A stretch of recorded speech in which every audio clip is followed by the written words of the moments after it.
Are cameras racist? Yeah.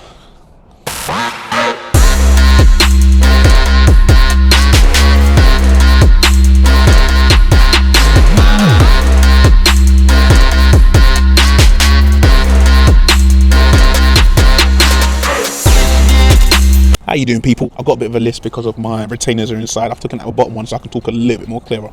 But let's start talking about this. Are cameras racist? There's a history in which where cameras were catered more towards people of a lighter colour. Basically, you've got different spectrums of the of colour in terms of skin tones, and let's say the two bottom parts of the skin tones were completely just wiped away, and they looked at the top part more. There was manufacturing companies that basically creating chairs that were darker tones of wood, and once rendering, unable to tell the difference between a darker tone and a lighter tone of brown. It's the same thing with chocolate. That Dairy Mill tried to advertise their stuff using the best cameras, unable to define dark chocolate and milk chocolate.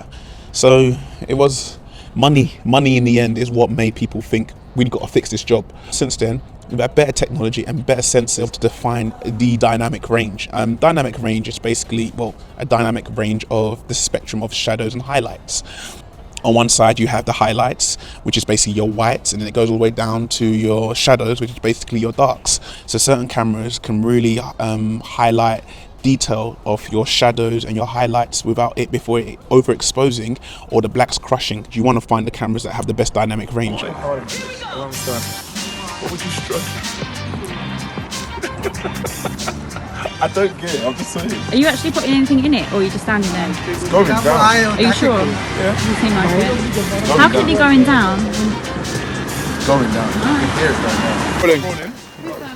You don't even. You haven't told me when I need to go back to. Oh, sorry. Is that 45 seconds? See, I'm professional, guys. Just letting you guys know.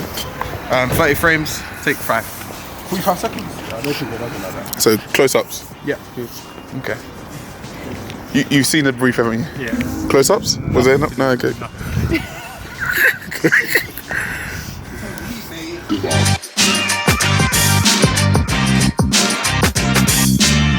For your patience, I know you're cold. It's a big promise you Just send the invoice to Kobe. Send the invoice to Kobe at kobeturner100@gmail.com. Thanks. It's actually at malicious_01.co.uk. Send it to both of you, sorry. Me? And then send it to ourvisions.co.uk. A roaring lion walking about. I'll send it to all your emails, our tracks.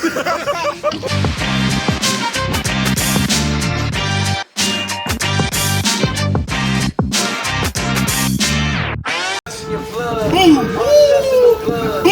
6, 5, 6, 7, and base. Oh, big man! Don't pick at me. More energy, guys. Earth, wind, and rock. No fire. Energy, don't go energy. Stop. Keep going. Calm down. Hey, trying to control the 5, 6, 7, 8. They don't want to say Kanye. They don't want Kanye to be Kanye. They want to sign a fake Kanye. Let's go. But don't take me the wrong way. Don't take me the wrong way. Don't take me the wrong way. They don't want Kanye to be Kanye. Guys, you guys Stratford, please go with them. Thank you, guys. I indicated by the 10th because it's been premiered on the 11th. Okay, thank you, guys. That's a wrap. I turn the camera my double up in it. Triple clip. That was cold. I just said go. Alright. Yeah, do it again because they don't want to see me. Alright. Yeah, tell everyone they don't want to see me. You know I'm part of our vision, so your video will come out, you know. I'm part of our vision as well. Yeah, no, definitely. Someone's left their drink. Someone's left their juice. Who left their juice in the That's my lid. No, they haven't. Is that ours? It's mine.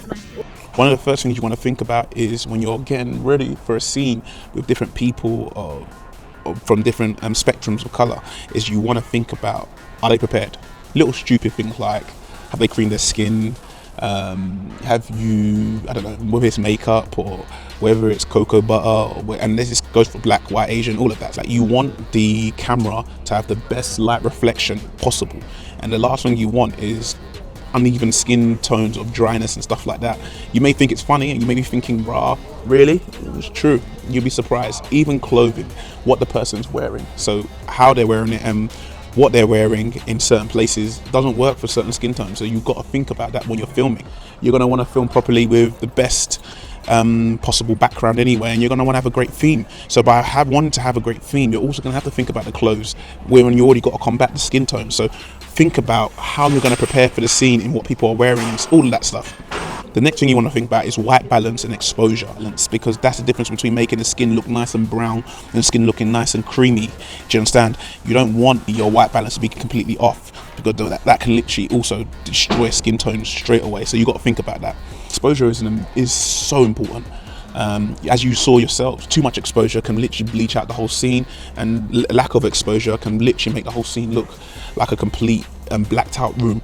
And obviously exposure, we've already talked about what exposure is in more round way, which is dynamic range. Do you know what I mean? Highlights and shadows. So you really want to think about your exposure, especially pre-production, pre-recording. Don't think you're going to get this fixed in post-production at all. Literally think about it beforehand. You could literally save your whole scene by preparing this beforehand. You've already prepared the clothes, you've got the skin tones right, you've got everyone right. Now you've kind of pretty much worked out your white balance. You really want to now make sure your exposure is right. The next thing is ND filters. ND filters can save a whole scene. ND filters can really change everything. Some of my best scenes were using ND filters, neutral density filters.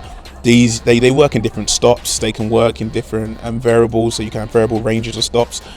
I'm not going to go too deep on ND filters. I can guarantee you can YouTube it and you can get all the information out there.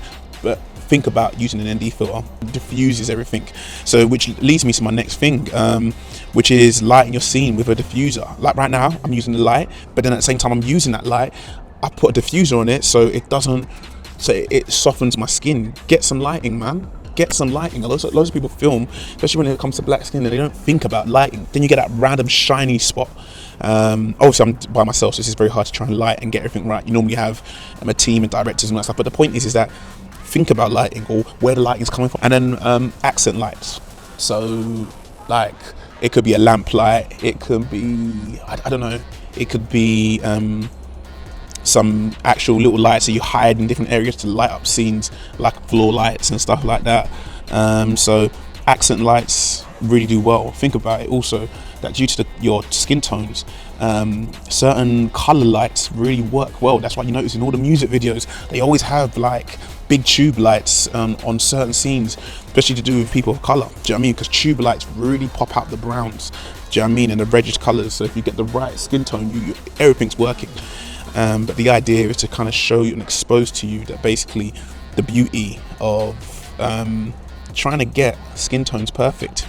So overall, our camera's racist. Yeah.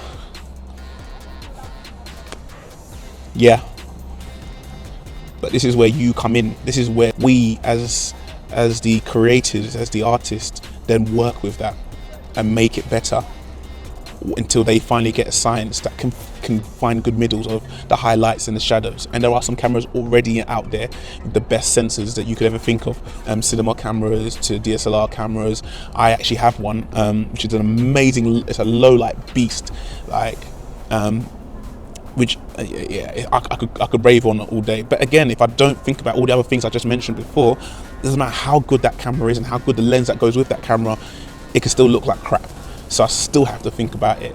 But obviously the good people will say it's not about the camera, it's about the people behind it and all that stuff. Yes, that's true.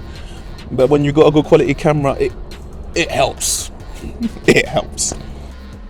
Now to finish off, okay, is cameras really racist? No, cameras aren't really racist. The fact is, each sensor has certain things that it works towards and attributes it works towards. It's more the people creating these cameras.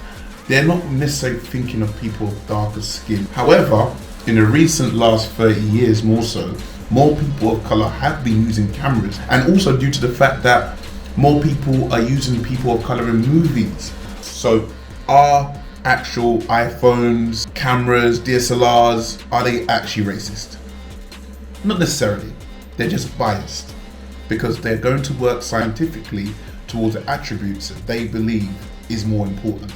So when it comes down to it, it comes down to the manufacturers and the creators. How important it is to them have devices cater to all races. Cool. Keep learning. Yes, I'm in a bath.